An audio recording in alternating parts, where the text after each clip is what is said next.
A man stands at the edge of a bridge, not in dramatic flair, not screaming into the night, but quietly. He's holding a bottle. His hand trembles, not from the cold, but from the war inside his mind. He's not just addicted to alcohol. He's addicted to escape, to numbness, to silence, to forgetting, if only for a moment, who he is or who he never became. Now imagine someone else, sitting in a warm apartment, phone in hand. They've been scrolling for hours, lost in an infinite feed of filtered smiles and curated perfection. A buzz, a like, a ping, another dopamine hit. Different lives, different addictions, same hunger, the hunger to not feel. Let me ask you, what are you addicted to? Before you answer too quickly, pause. Because addiction isn't just about drugs or alcohol.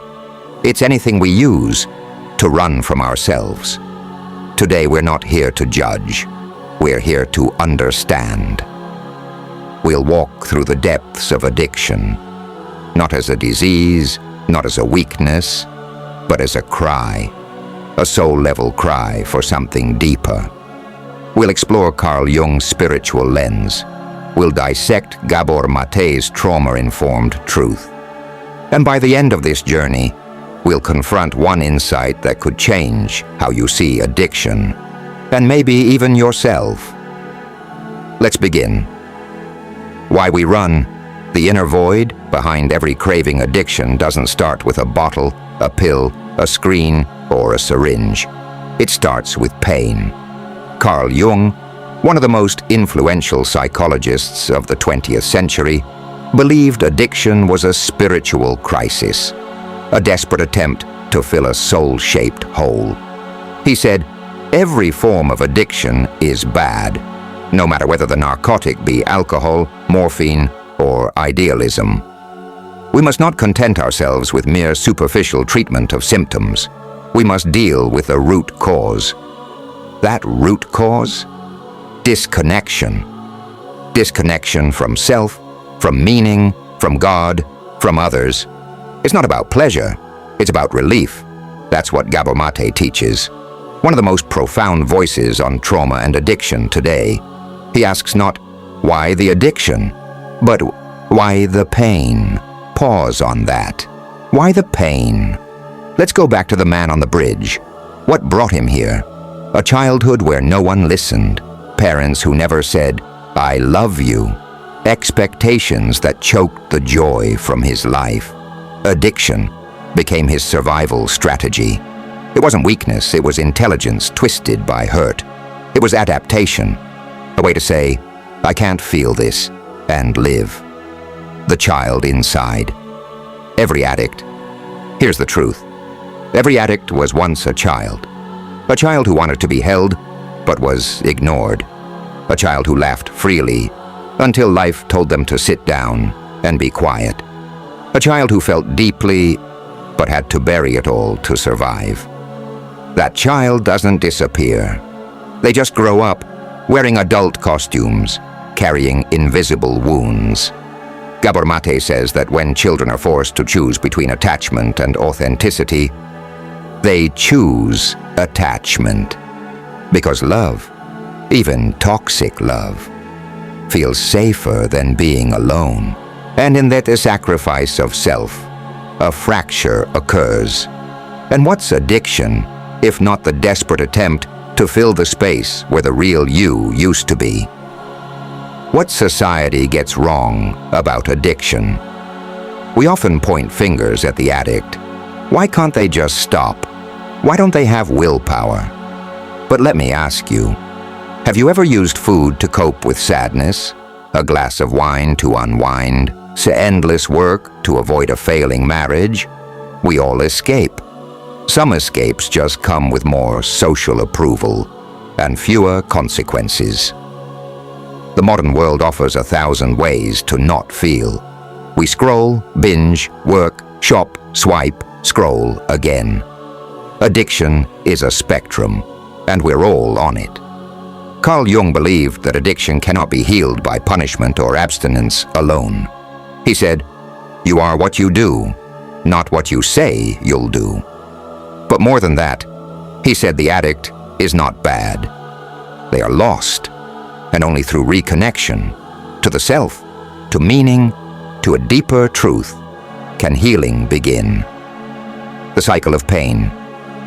Why we stay stuck. Let's slow down here, because this is the heart of it all. If you've ever wondered why you, or someone you love, keeps going back to the very thing that's hurting them, this is why.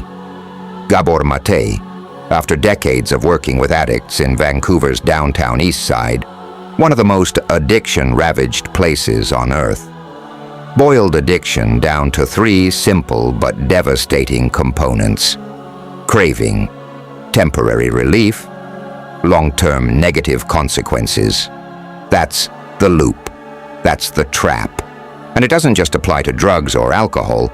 It's the same loop you find in toxic relationships, in porn addiction, in compulsive shopping, in overworking, in binge eating, even in scrolling endlessly on social media.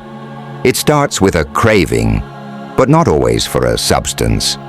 Often it's a craving for escape, for numbness, for a break from the constant ache inside your chest, from the loneliness you've buried so deep you forgot it was even there, from the shame that whispers, "You're not good enough." So you reach for something, a hit, a swipe, a call, a bottle, something that promises quick relief.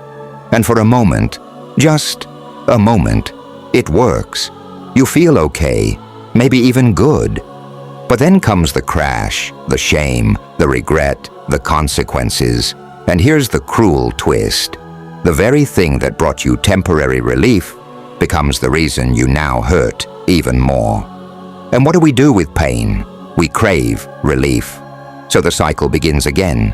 Craving, relief, consequences, craving, round and round. But what's really keeping us stuck isn't just the cycle.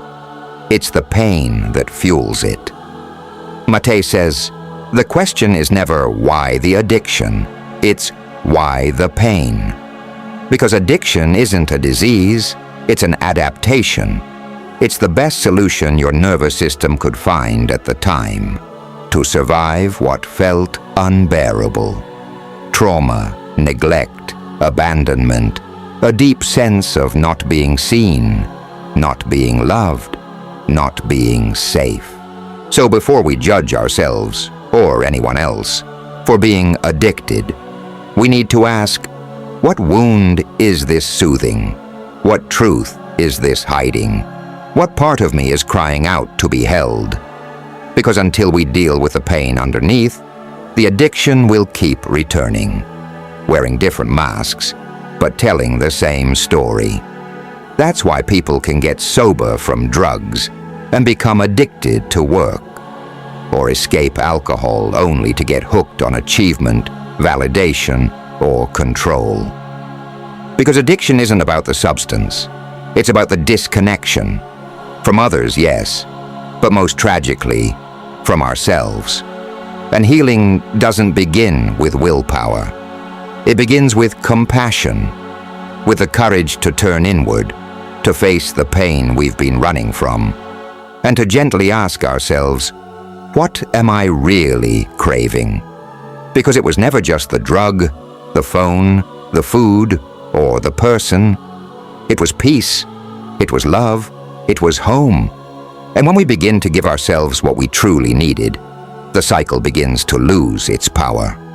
Not overnight, not perfectly, but gradually. We stop reaching for relief and start reaching for healing. That's the cycle. You crave something, not the substance, but the relief. You use, you feel better for a moment. Then the guilt, shame, or consequences hit. So what do? You go back to what gave you relief, not because you want to, because you don't know what else to do, because you haven't learned how to be with your pain without running from it. But that can change. Healing begins with connection, Carl Jung treated a man who had destroyed his life with alcohol. Jung didn't tell him to stop drinking. He told him this: "You're not seeking the feeling of being drunk. You're seeking the divine experience alcohol promises, but never delivers." That shook the man to his core. Addiction was never about the drink. It was about the absence of the sacred, the ache for wholeness. Maté echoes this: trauma is the soil, addiction is the weed. If you want to remove the weed, well, you must nourish the soil. We don't heal by cutting off the behavior. We heal by reconnecting with our stories, with our bodies, with each other. The journey inward, the hardest and most necessary path.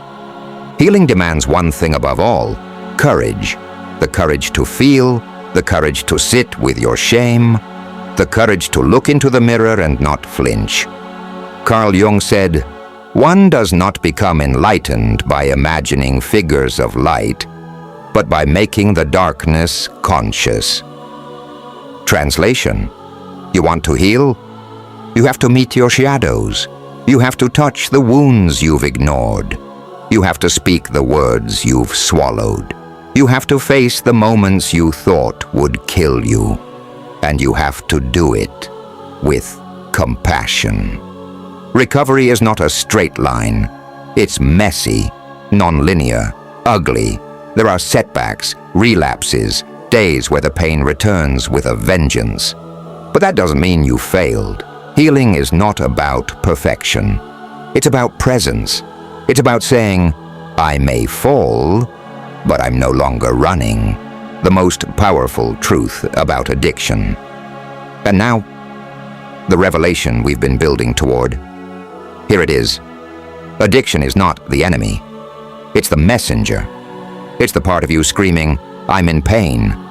It's the wounded child saying, "Please see me." It's your soul whispering, "There's more to life than this." If you listen, truly listen, addiction becomes the doorway, not to destruction, but to rebirth. Because when you choose to stop running, when you choose to feel, to face, to reconnect, you don't just heal the addiction, you heal the human being beneath it. And that is the beginning of freedom. Final words, the invitation. So I ask you again, what are you addicted to? What pain have you been avoiding? What part of yourself have you silenced in exchange for safety? It's time to listen, to feel, to come home to yourself. Because the path to healing doesn't begin with a clinic, a book, or a therapist. It begins with truth. It begins with you.